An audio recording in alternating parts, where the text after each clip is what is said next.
इसको ये कहना कि ये बैत जो है ये फर्ज है, हर मुसलमान पर जरूरी है किसी पीर का मुरीद हो, ये कोई जरूरी नहीं। समझ आई? फिर एक बात जो मैं बतौर खास पेश करना चाहता हूं वो ये है कि ये बात तो है अल्लाह ताला के अपने मर्जी के मुताबिक कि वो जिसको कबूल फरमाए या ना फरमाए, ये तो उसका मंशा है ना। तो इसमें और भी बहुत सी चीजें आती हैं कि आप इसको कहें जनाब कि ये जरूरी है, क्योंकि पीर खानों में अक्सर वाइजीन ये इसलिए कहते हैं ताकि लोगों के दिलों में ये रगबत पड़े, लोग मुरीद आकर हों, और मुरीद ज्यादा होने से नजराना ज्यादा होता है, जितने मुरीद होंगे उतना नजराना बढ़ेगा, तो इसलिए रगबत देते हैं। मैं इन चीजों से ऊपर होकर बोल रहा हूं, जो कुरान का हुक्म है वो मैं पेश कर रहा हूं। तो इसमें कोई लगी लिपटी बात नहीं है कि मैं आपसे ये कहूं कि हुक्म कोई नहीं है। ये अखबार में एक दफा मेरा मजमून आया था, तो उस वक्त ये इतराज किया गया था कि आपने हुक्म क्यों नहीं बताया। ये तो हुक्म है भाई, हुक्म कहां है कि आपने हुजूर ने उम्मत के उलमा या मशाइख से फरमाया कि तुम बैत किया करो लोगों को? कहां है हुक्म, कोई बताओ। कोई आदमी नहीं बता सका। पीरों ने बड़ा शोर मचाया लेकिन कोई साबित नहीं कर सका।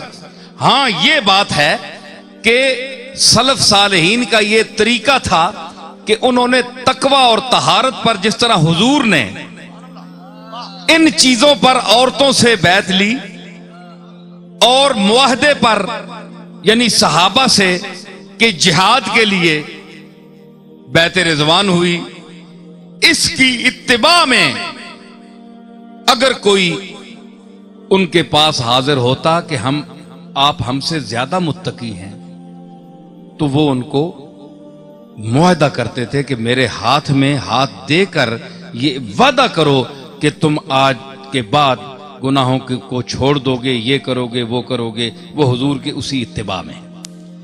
तो ये इत्तिबा करना, जिस तरह आप दाढ़ी रखते हैं, इमामा शरीफ बांधते हैं और सुन्नतें, तो ये सुन्नत जो है ये मुअक्कदा में से नहीं है कि ताकीदन कहा हुजूर ने कि तुम बैत करो, ये वैसी बात नहीं है। ये बाद लोग कहते हैं कि हजरत पीर मेर अली शाह साहब ने फरमाया कि ये सुन्नत है, तो ये सुन्नत जो है ये सुन्नत ज़ायदा है जो मुस्तहब के दर्जे में है।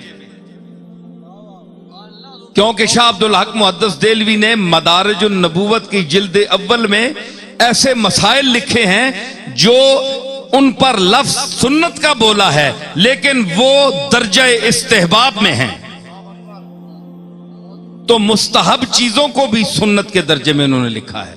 तो अगर हजरत पीर मेर अली शाह साहब ने मुरव्वजा बैत को सुन्नत फरमाया है तो वो सुन्नत इस दर्जे की नहीं है कि मुअक्कदा नहीं है, गैर मुअक्कदा। तो मतलब है कि आप यानी बैत अगर ना करें कहीं और आपका ज़ौक है, कुरान और हदीस को समझते हैं, आपको अल्लाह ने शऊर दिया है, पढ़ते जो हैं इहदिन सिरातल मुस्तकीम, या अल्लाह हमें सीधे रास्ते चला, तो अगर आपको इतना यकीन है तो आपको कोई जरूरत नहीं। लेकिन अगर आप किसी गुस्ताख के हाथ चढ़ गए,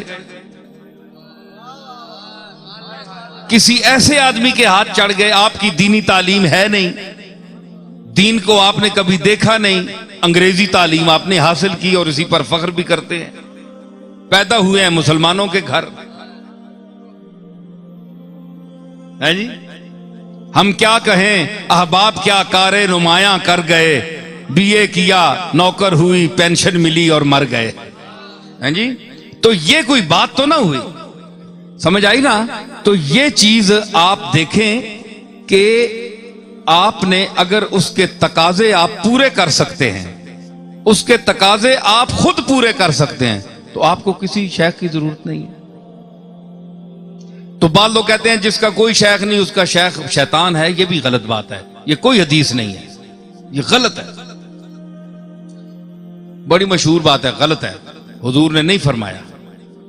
तो अगर यह बात सच होती तो मुझे आप बताएं कि जिनके हम मुकल्लिद हैं, मेरा सवाल है, इमाम अबू हनीफा जिसने सहाबा को भी देखा, उनका पीर मुझे बताएं वो किसके मुरीद थे?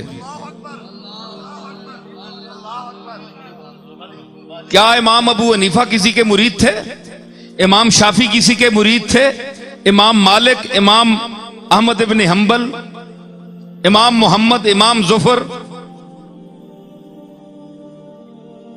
इन फुकहा का और बड़े बड़े ये जो उलमा गुजरे हैं हमारे फुकहा मुहद्दिसीन, बुखारी का मुझे पीर बताएं, तिरमिज़ी का, इब्न माजा का, नसाई का, ये जितने मुहद्दिसीन हैं इनका कोई पीर नहीं है, कोई शेख नहीं। ये खुद अल्लाह ने इतनी सलाहियत दी थी कि कुरान और सुन्नत के हवाले से ये खुद मंजिल पर पहुंच गए।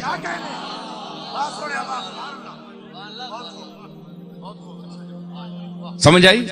तो इसलिए अगर इस मंजिल का कोई आदमी हो तो वो बेशक ना करे इस मंजिल का।